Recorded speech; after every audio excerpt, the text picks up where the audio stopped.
What's up guys, in this video I'm gonna show you how to use knife in Battlefield 6 whether you are playing using keyboard or controller. So first of all, if you are playing using keyboard, then press and hold the F key on your keyboard to get our knife here. So if you just press it once, then it will only attack with his knife, but if you press and hold it, then he will equip his knife and then you can start attacking your opponent. But if you are playing using your controller, then we just have to hold our right stick like the R3 button and then he will bring his knife here and then you can attack your opponent like this. So we just have to press and hold the R3 button and then he will bring his knife like so. And this is the process. In case you wanna change your knife button, then for that we need to go to the options.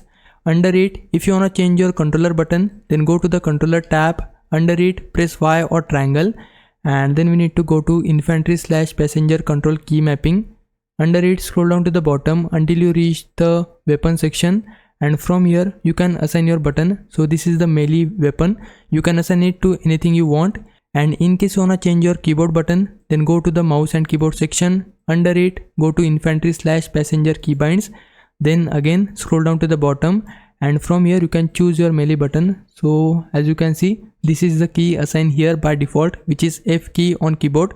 You can change it to anything you want. So this is the process. Now if I was a big help, can you like this video and subscribe my channel. For now, thanks for watching. Bye bye.